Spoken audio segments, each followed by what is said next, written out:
Assalamualaikum warahmatullahi wabarakatuh. Kali ini kita akan membahas matematika ekonomi.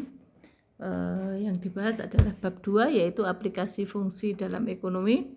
Aplikasi fungsi dalam ekonomi itu yang dipelajari adalah permintaan, penawaran, keseimbangan pasar, dan perpajakan.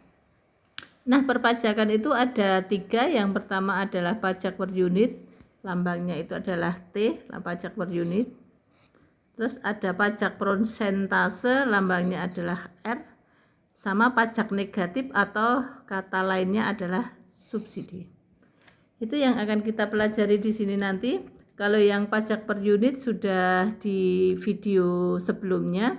Kali ini kita akan membuat yang pajak persentase dan subsidi. Subsidinya nanti yang ini adalah pajak persentase. Nah, untuk membahas mengenai pajak persentase, kita perlu kasusnya adalah seperti ini. Diketahui fungsi permintaan, lambangnya D adalah demand, ada tanda sama dengan 3 itu maksudnya identitas, maksudnya D itu identitas, itu ID itu identitas adalah permintaan maksudnya. P sama dengan 15 minus 2X. Sementara untuk penawarannya itu lambangnya adalah S. S itu supply, ada angka sama dengan 3 itu berarti identitas. P sama dengan X plus 6. Ada pajak persentase besarnya 25%. R sama dengan 25%. Nah, pertanyaannya, carilah keseimbangan pasar sebelum ada pajak. Kalau keseimbangan pasar sebelum pajak, Anda ingat keseimbangan itu lambangnya adalah D sama dengan S. D sama dengan S. Maka keseimbangan pasar sebelum pajak kita belum menggunakan pajak, hanya D dan S. Maka menjadi 15 minus 2X sama dengan X plus 6. Kita pindah ruas menjadi 15 minus 6 sama dengan X plus 2X. Selanjutnya 9 sama dengan 3X. Maka X sama dengan 3. Nah, kalau X sama dengan 3, berapa P-nya? Ya, ingat ya, P itu adalah price, harga. Sementara kalau X itu adalah kuantitas.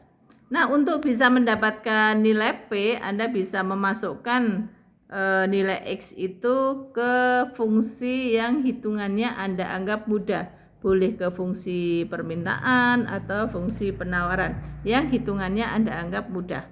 Kita masukkan aja ke P sama dengan X plus 6. X-nya kita ganti dengan 3, tambah 6 menjadi 9. Maka harganya adalah 9 atau P sama dengan 9. Jadi titik keseimbangan pasar sebelum ada pajak, saya kasih tanda E0. E itu adalah equilibrium, keseimbangan. 0 itu artinya sebelum pajak. Titik keseimbangannya adalah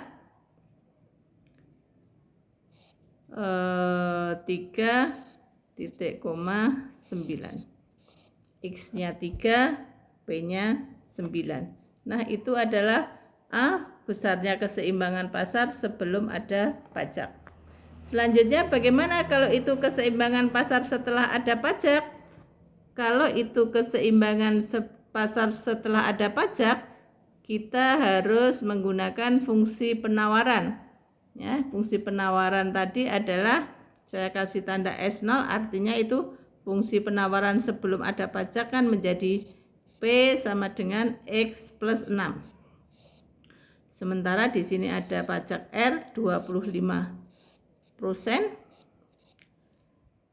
Maka fungsi penawaran setelah ada pajak, rumusnya kan P sama dengan fungsi X dikalikan 1 plus R.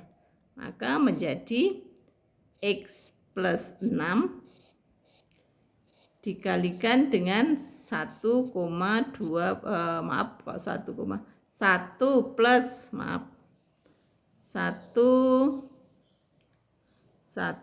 plus 1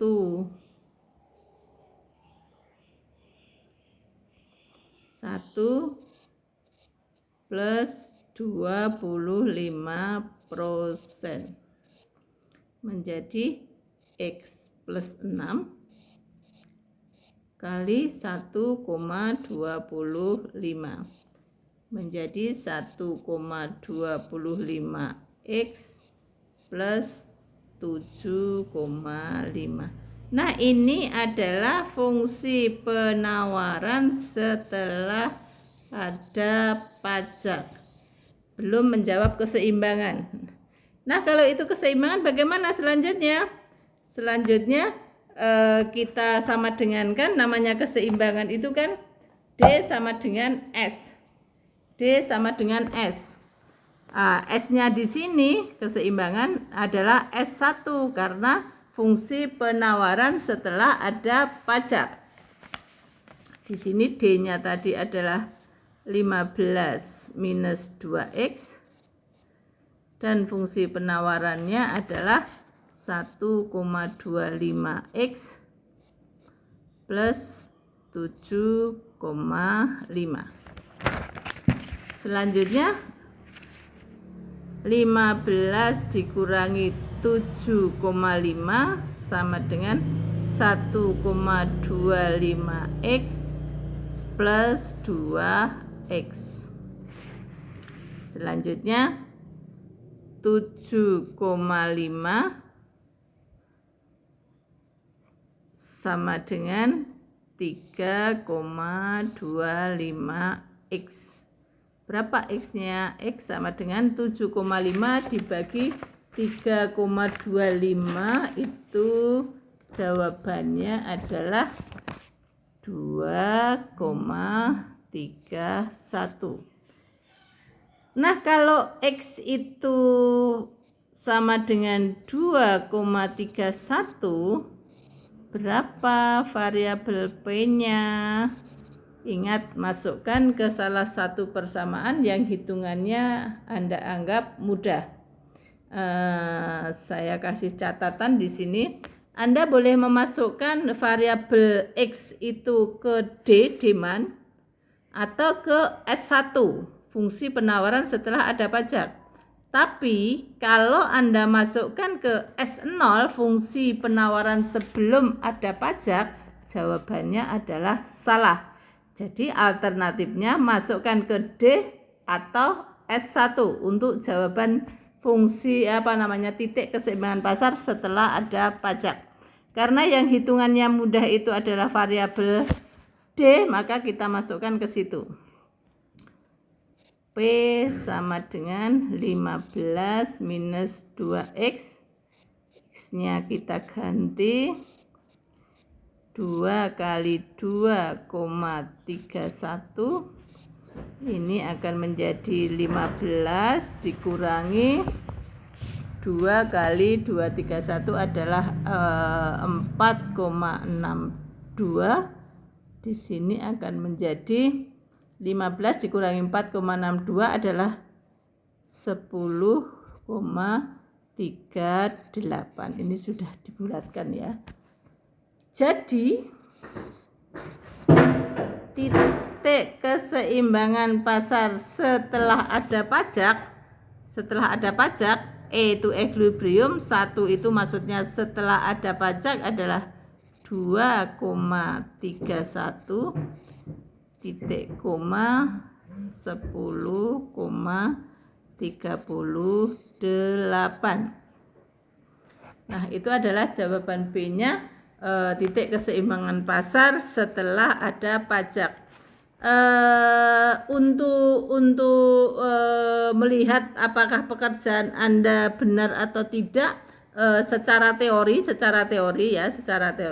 kalau ada pajak secara teori kalau ada pajak, P itu harga itu pasti naik.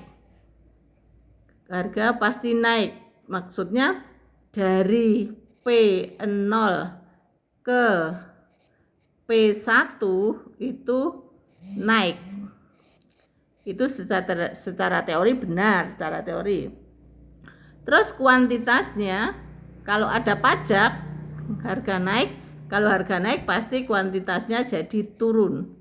Jadi kuantitas dari X0 ke X1 itu pasti turun. Itu secara teori. Kalau Anda lihat tadi kan X0-nya itu adalah 3, P0-nya adalah 9, sementara di sini X1-nya 2,31, P1-nya adalah 10,38. Secara teori itu sudah benar. Nah, selanjutnya yang C, carilah besarnya pajak yang ditanggung oleh konsumen, produsen, serta yang diterima oleh pemerintah. Sekarang kita lihat dulu yang untuk konsumen. Saya kasih tanda TK, T-nya itu adalah tax, K-nya ini adalah konsumen. Di sini ada saya kasih tanda U, itu maksudnya per satu barang, unit atau per satu barang. Nah, TKU itu bisa kita cari dari P1 dikurangi P0. P1 adalah harga keseimbangan setelah ada pajak, harga keseimbangan pasar setelah ada pajak, dikurangi P0, harga keseimbangan pasar sebelum ada pajak. Sekarang kita lihat di sini P1-nya itu adalah 10,38 dikurangi P0-nya tadi adalah 9. Jadi TKU-nya adalah 1,38. Itu artinya kalau konsumen itu beli satu barang, dia akan kena pajak sebesar 1,38. Nah, tinggal satuan uangnya apa, dikalikan satuan uang, begitu. Konsumen itu tidak hanya beli satu, konsumen totalnya tadi belinya adalah sebesar 2,31, maka di sini besar pajak yang ditanggung konsumen totalnya adalah, saya kasih tanda TK total, T-nya tax, K-nya konsumen, total, maksudnya total. Rumusnya adalah TKU dikalikan dengan X1. TKU-nya tadi 1,38 dikalikan dengan X1.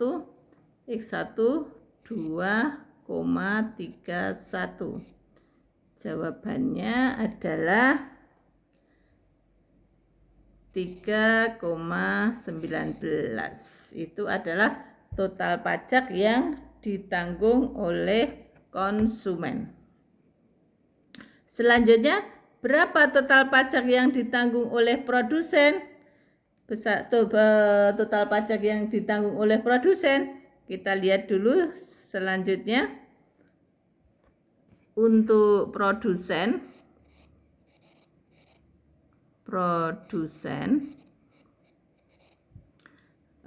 saya kasih tanda T, T-nya tax, P-nya adalah produsen, U itu adalah per satu barang. Artinya per satu barang kalau penjual atau produsen itu menjual barangnya, dia akan kena pajak sebesar ini nanti. Rumusnya adalah T dikurangi TKU. Nah, karena di sini tadi pajaknya itu adalah pajak R, untuk itu pajak R kita jadikan menjadi pajak T terlebih dahulu dengan rumus T sama dengan R kali P1 dibagi 1 plus R. Ya.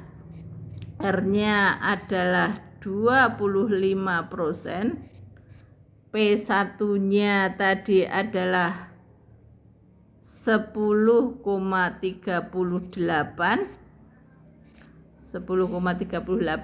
dibagi 1 plus R, 1 plus 25%. Nah, menjadi 25% kali 10,38 itu menjadi 2,6 dibagi dengan 1 plus R, 1,25. Jawabannya menjadi 2,08. Ini sudah dibulatkan ke atas. Nah, T-nya itu adalah 2,8. Selanjutnya T ini kita pindah ke sini. Kita pindah ke sini T-nya. Masukkan ke situ. Di sini menjadi 2,08 dikurangi yang sudah dibayar oleh konsumen tadi adalah 1,38. Maka beban pajak yang ditanggung oleh produsen itu adalah 0,7. Totalnya adalah TP total. Jawabnya adalah TPU dikalikan dengan X1. TPU-nya itu tadi adalah 0,7 dikalikan dengan X1 2,31 menjadi 1,62. Itu adalah beban pajak yang ditanggung oleh produsen. Selanjutnya, bagaimana beban besarnya pajak yang disetorkan ke pemerintah? Disetorkan ke pemerintah.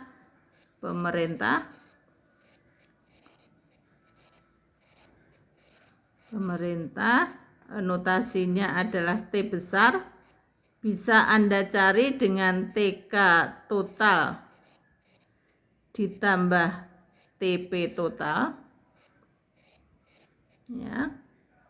Atau bisa Anda cari ya, atau T besar sama dengan T kecil dikalikan dengan X1. Sekarang kita cari yang menggunakan TK total ditambah TP total. TK totalnya tadi adalah 3,19 ditambah TP totalnya di sini adalah 1,62. Jadi seluruhnya adalah 4,81. Apakah sama? Kita cari kalau itu T sama dengan T kecil kalikan X1. T kecilnya tadi adalah 2,08 dikalikan dengan X1 2,31. Itu jawabannya adalah 4,80. Selisih 0,01 enggak masalah karena tadi faktor pembulatan. Kalau tidak Anda bulatkan pasti hasilnya sama. Ini tadi karena faktor pembulatan jadi hasilnya lebih tidak sama tapi sedikit sekali. Yang jelas hasil di depan ini kan sama. 4,8 ya. Itu adalah besarnya pajak yang disetorkan ke pemerintah. Demikian juga untuk produsen sudah Anda tahu dan konsumen. Selanjutnya gambarkan ke dalam grafik. Bagaimana cara menggambarkan ke dalam grafik? Nah, kita gambar grafiknya. Grafik ya. Ingat, yang digambar itu adalah fungsi permintaan. Maaf. Yang digambar itu adalah fungsi permintaan. P sama dengan 15 minus 2X. Kita gambar dulu ya yang Yang P sama dengan 15 minus 2X, kita gambar di sini. Dianggap lurus ya. Ya, ini adalah X, ingat ini P, ini P. Ya, selanjutnya kita gambar. Cara gambarnya karena kita sudah sampai bab 2 berarti cara gambar itu sudah harus di luar kepala. Memotong sumbu P kalau X sama dengan 0 maka P sama dengan 15. Katakanlah 15 di sini. Memotong sumbu X kalau P-nya 0, 15 sama dengan 2X. 15 sama dengan 2X. X sama dengan 7,5. 7,5. Ya, kira-kira 7,5 di sini. 7,5. Kita garis lurus. Ya, ini adalah fungsi permintaannya. P sama dengan 15 minus 2X. Selanjutnya kita gambar fungsi penawaran sebelum ada pajak, yaitu X plus 6. X plus 6 kita gambar.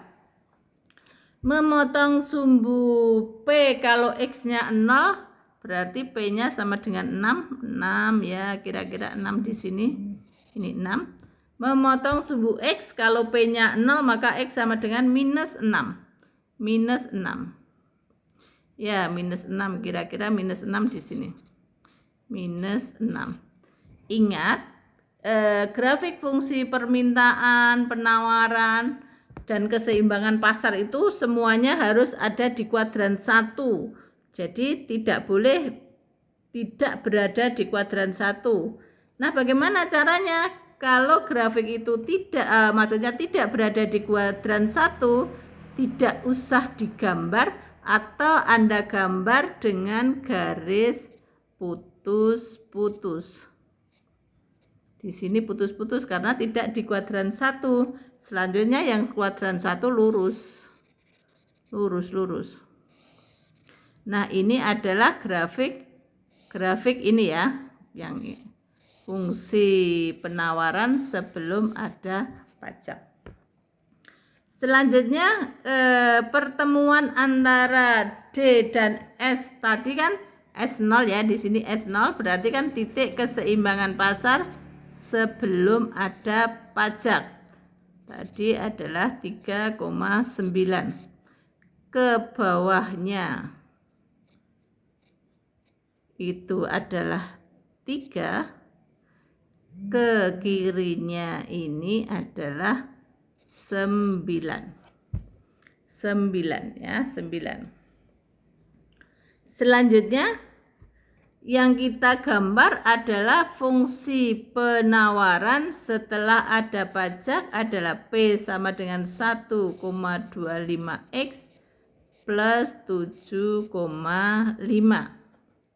Kita gambar. Grafik itu akan memotong sumbu P kalau X-nya 0 maka P sama dengan 7,5. Ya, kira-kira 7,5 di sini. 7,5 yang hijau ya, 7,5. Memotong sumbu X kalau P-nya 0 berarti 1,25X sama dengan 7,5, min 7,5. 1,25X sama dengan min 7,5. X sama dengan 7,5 dibagi 1,25. Jawabannya adalah min 6. Min 6 di sini. Ingat ya. Untuk pajak R ya, untuk pajak R grafiknya itu mula-mula sama. Di sini mula-mula sama, selanjutnya kan melebar. Jadi di sini kalau pajak itu R mula-mula sama seperti ini. Tapi kalau itu pajaknya pajak T itu grafiknya itu berubahnya sejajar dengan kurva mula-mula. Sejajar ini kalau pajak T. Kalau pajak T ya berarti seperti itu. Nah, sekarang kita lihat yang tadi, karena ini pajak R tadi min 6 berarti mula-mula sama, selanjutnya melebar hijau. Selanjutnya melebar lewat 7,5. Lewat 7,5 terus melebar. Ini adalah S1. Ya. Titik pertemuannya ini namanya titik keseimbangan pasar setelah ada pajak. X-nya tadi adalah 2,31, P-nya adalah 10,38. Nah, kita tarik garis ke bawah. Garis ke bawah. X-nya itu adalah 2,31. P-nya ini adalah 10,38. Itu cara menggambar grafiknya. Sekarang gini, tunjukkan besarnya pajak yang ditanggung oleh konsumen, produsen, serta yang diterima oleh pemerintah. Bagaimana cara menunjukkannya? Cara menunjukkannya itu untuk konsumen, caranya tadi kan rumusnya P1 dikurangi P0. Nah, di sini di sini P1-nya kan ini, P0-nya kan 9. Jadi 10,38 dikurangi 9 dikalikan dengan X1. X1 di sini saya kasih tanda, ini kan 2,31. Jadi gini maksudnya. Apa yang kamu tulis tadi yang di poin C, ya, besarnya pajak yang ditanggung oleh konsumen, dengan yang diarsir di sini itu luasnya harus sama, angkanya harus sama jawabannya. Nah, ini Anda lihat ini 10,38 dikurangi 9 dikalikan dengan 2,31 itu adalah besarnya pajak yang ditanggung oleh konsumen. Anda cek dengan jawaban yang C tadi kan besarnya 3,19. Sama. Selanjutnya kalau itu produsen, bagaimana kalau produsen? Kalau produsen, supaya jelas uring ya, supaya jelas. Kalau produsen Anda lihat ini dari garis E1, tarik garis ke bawah menyentuh kurva S0, yang biru. Tarik garis ke kiri, tarik garis ke kiri. Nah, di sini kan harusnya ada angkanya. Yang oranye ini di sini kan harusnya ada angkanya. Bagaimana cara mencari angka di situ? Caranya masukkan ke fungsi penawaran sebelum pajak S0.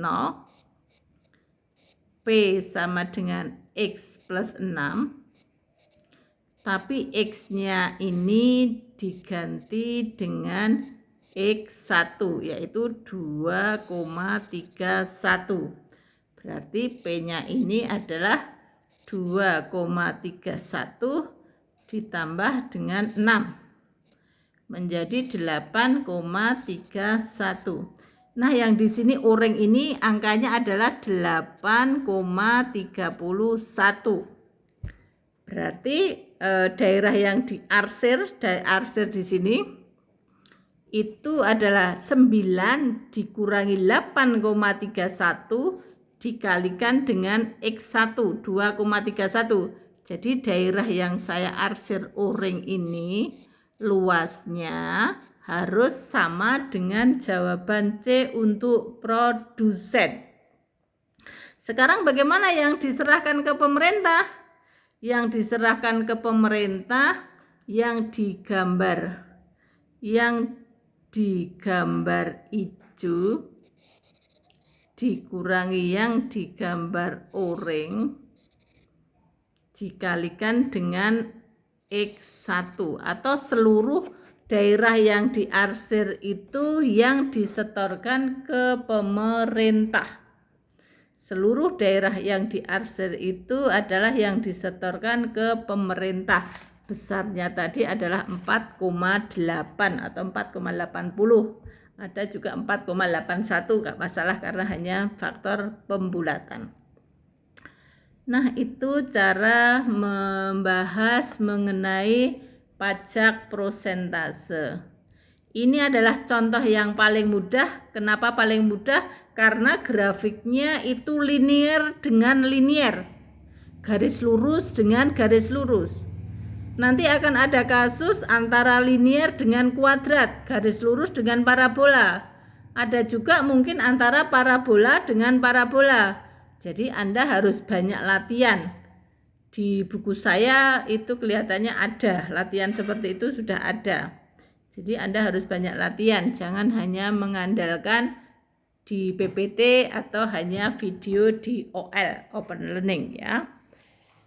Ya, itu untuk materi perpajakan pajaknya prosentase atau R, cara membahasnya seperti itu.